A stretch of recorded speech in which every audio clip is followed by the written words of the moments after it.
Okay. Okay. Let's do this. Hello everybody, my name is Laura and My name is Melody. today we're introducing a new format which is called Curly Convos. Convos. I'm pretty sure you know why, but we're gonna take lots of different topics from time to time and we're gonna have different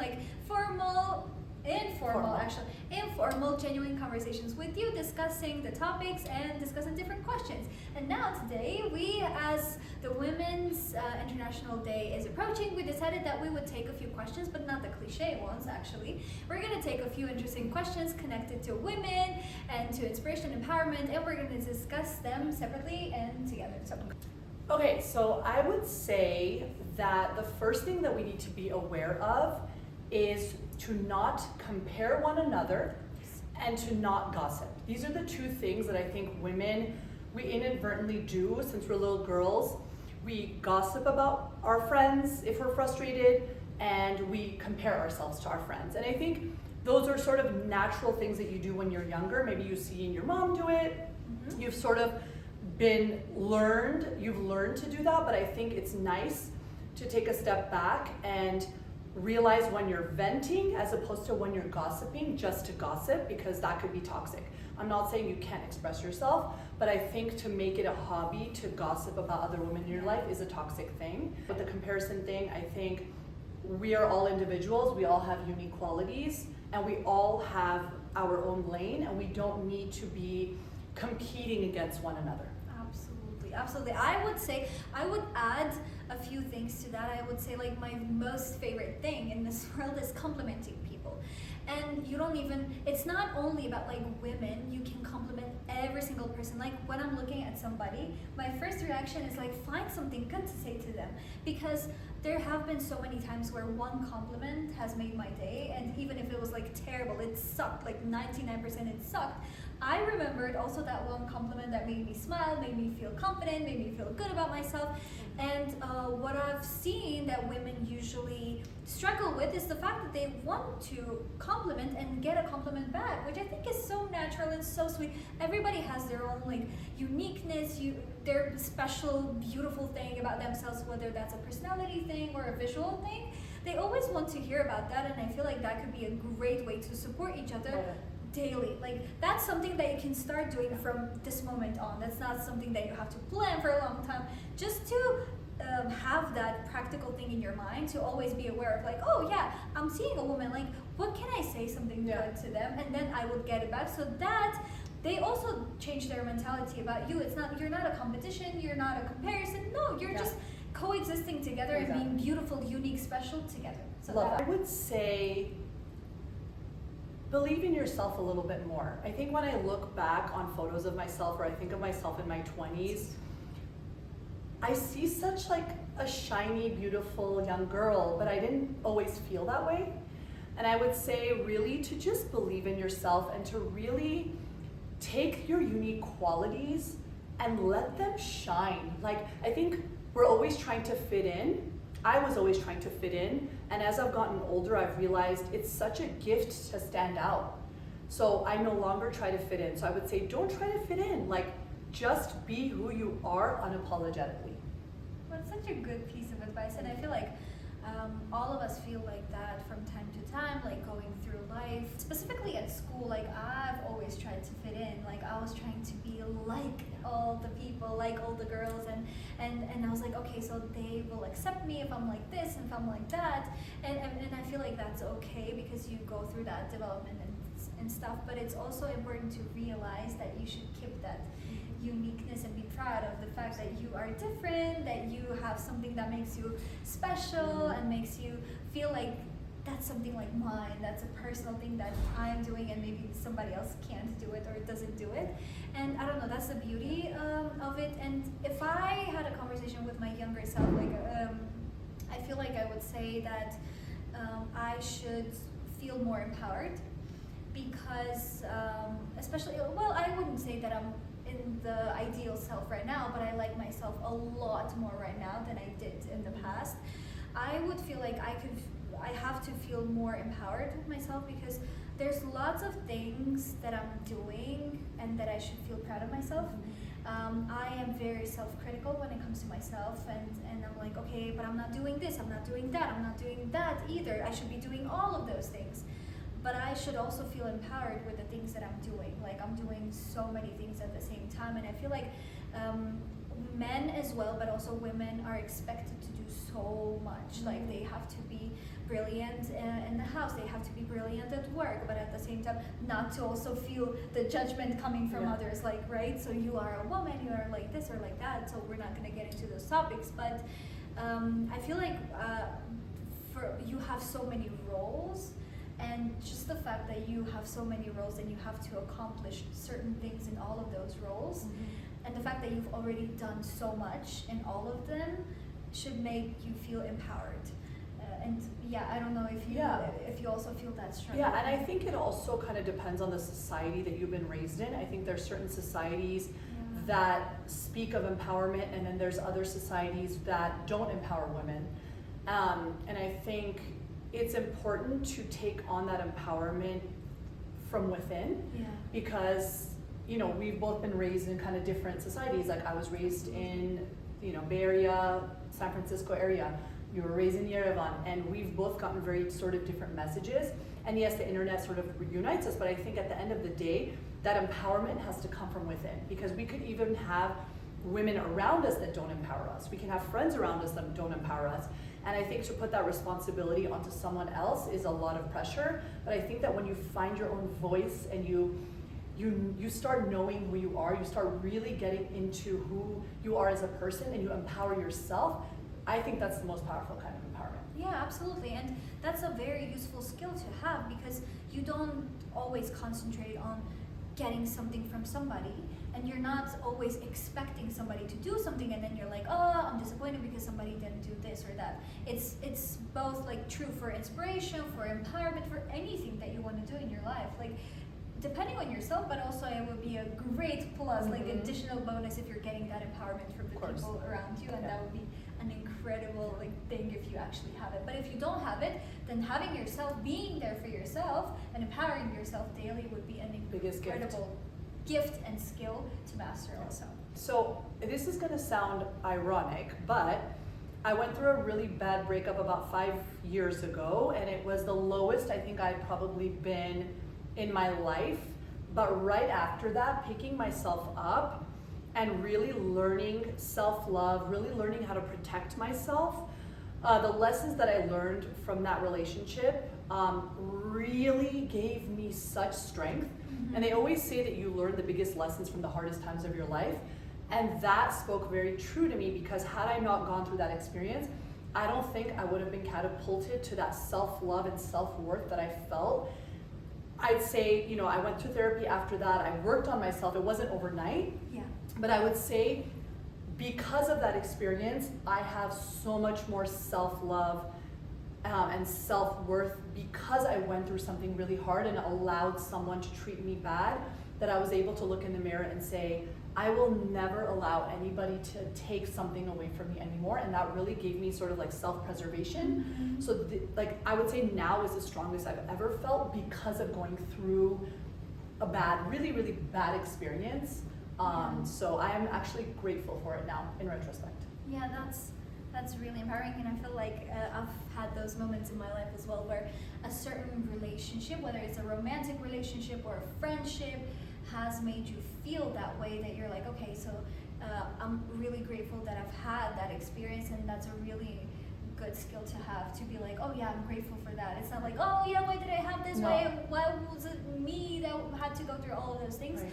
And I agree with that, and my answer would be, one of the answers could be like specific, which would be when I started working, and when I started kind of having my own salary, my own finances, where I could actually have that financial freedom myself. Wow.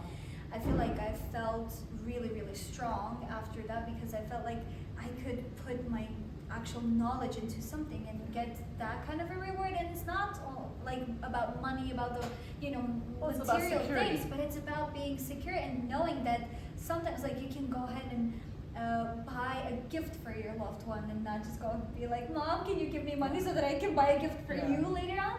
that was a good thing. And then knowing that you don't have to depend on other people for that, that's a great strong factor. But also I would say that when it comes to strength, I'm still learning. Every single time I have a mini or a big failure in my life, whenever I get the strength to pick myself up and continue working towards that, I feel really strong. Like recently, I failed my driver's license exam for the second time. Okay.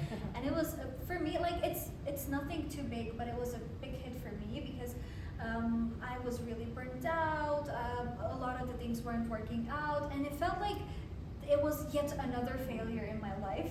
And it made me really sad. It was so sad that I cried at work. Wow. And my manager was like, oh my God, what is going on and stuff. So I picked myself up after that, and I'm still doing that work daily, and I felt really proud of myself. I felt really strong. Like I feel like those two things are very interconnected. When you feel proud of yourself, when you feel strong. And whenever I overcome even the smallest failure or something that didn't work or an obstacle or something, I feel really, really strong. Totally. And I think that's how you gain confidence. I think real confidence doesn't come from your looks, it comes from within. It comes from overcoming little challenges through the years, and you looking back and going, wow, like I did that. And I think that really builds deep confidence. Ongoing work, absolutely. Sometimes we might think that those small failures do nothing, but then they're kind of collective effect. They gather all the time, like the whole accumulation of all of those things can make you feel terrible at some point in your life, and you're like, boom, and then you start crying without reason, you know? But actually there's all for a reason. Usually it's all for a reason. All the challenges, all the bumps, they're all there for a reason. Yeah, and that's one of my favorite pieces of advice, actually. Like, whatever happens for a reason. It just is. Everything and anything that happens for a reason. And my two grandmothers. So my mom's mom was a sweetheart. She was sort of like an angelic kind of character, very calm, very loving, very naive almost. And then my dad's mom was fiery and funny and strong. And I really think back, because I didn't grow up around them, but they came to visit us for years at a time. Yeah. And I just remember sort of the vast difference in them, but that both of them were so meaningful to me. Like seeing that role model of someone who was so strong and funny and fiery, but then also seeing the very gentle, feminine, soft woman, I think really influenced me to realize that as women, we have both sides. We have the feminine, we have the masculine. And I think it's really important to fuse those two and know when to use your masculine and know when to use the feminine. And I think that they're both beautiful, and to marry them together and really create a balance within yourself. What about you? I love that. and you know, the funny thing is that we didn't even discuss this, and the fact is that I was going to say like two women too. Okay, so one of them is my grandma, maternal grandma, and the other one is my mom. Okay. So, and I'll tell you why. So my maternal grandma, we've always had a very, very strong connection, and especially when we were in a long distance relationship with each other. She's lived for 15 years abroad, and that was a struggle for me. I was little, like I didn't know how to cope with those emotions and all of that, but she's always been an inspiration for me because she was that person who could manage to do everything. Like she could take care of her family, but at the same time she would learn all the time, and she would work her ass off. And you know, she was that person when I was like, oh yeah, I would love to be like her when I grow up, and I would love to be like that. And sometimes you know how people compensate for something, like they would concentrate on work, but at the same time they wouldn't have that family relationship connection and stuff. She's always been that person who could find that amazing balance for me, in my opinion. And she's always been the person who pushed me to do more, to believe in myself, to be confident, and to know that even if I'm a woman, I can reach lots of things, and I can be that person who's academically intelligent, emotionally intelligent, professionally intelligent, and all of that. So she's been that person that I would always look up to, because I was like, if she was able to do it, especially she's lost her family when she was very, very young, and she had to do a lot of the things by herself. And she stayed that kind, empathetic, incredible woman. I was like, you are my inspiration forever. And no matter how many essays I've had to write, I would always write about her, because the fact that you can lose her parents when she was that young and she didn't have anybody. Well, she had, of course, relatives, but like your immediate family, that's a very strong thing to be able to stay kind even after that. With my mom, she's always been that empowering person for me. She was like, if I knew all of the languages that you knew, I would be like this, I would fight like that. And she's a fighter. She's very, very strong. And sometimes she doesn't even let herself be that like vulnerable, weak person, because she's empowering both a mom and a dad for me, because we've lost our dad, me and my sister, years ago, and she would be like both of the parents together. She's always trying to find the balance between like being a mom and a dad for us. And at the same time, she like works for us. She does everything for us. Her world revolves around me and my sister, and she's constantly been that caring person and that mom. And sometimes I'm like, Mom, like, why are you doing this? You're not like this. You're not like that. But I'm like, and low key thinking that I will be exactly like her when I grow up, and I love that. And I would like entirely want even my children to get that, education that she has given us. And she's always trying her hardest to do everything for her daughters. That selflessness has always been so like, so meaningful to me. Nice. And the more you grow, the more you understand how much she like put off some things that she could do for herself to do it for me and my sister. And that's the best thing that you could ask for. I don't know, I'm very thankful for both of them. Oh, that's a good question. So, okay, I'll be honest, I'll say that I'm a very picky eater. I'm terrible. Okay. I suck. I am too. Yeah, I suck. That's why a lot of the things that she makes that are also tasty, but it's weird that I'm saying this. So there's this thing which is called, how can I say, like almost pancake pizza that she's doing. So what is she puts in them a lot of the ingredients that you would find in a pizza. It has a few layers, so it's like, let's say it's a crepe, and then you get like mayo and then cucumbers, and then it's a crepe, and then you're getting a mayo and then some ham and then tomatoes and then pickles and then cheese and all of that, and then it turns into a pizza, healthy-ish. I mean, without the mayo. Yeah, it depends on how many layers you would want to have. And I love it. For me, it's like one of the things that makes That sounds really good. my mom's she makes like, if she would hear this podcast, she would be like, I make so many things and you choose that. But as a picky eater, I would love to have this as either a side dish or a main dish, because it's really, really good. Nice. Yeah. Nice. My mom is a very good cook. I too am picky.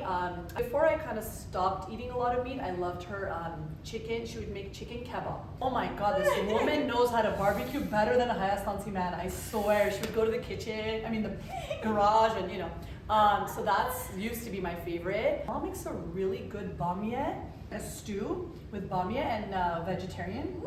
With soch and mushrooms. For me, that would be a no already. Okay, but it's my favorite. And then over a bed of Persian white rice. That's my favorite. We ended on such a funny I know. We ended on food, of course. Funny note. Thank you. And we hope that you also react to this video, not only just by like putting a like or something, but also you comment, answering any question. Any of the questions that you would want to answer, and we would love to hear. Yay! Thank you. First episode is done. All right, let's go.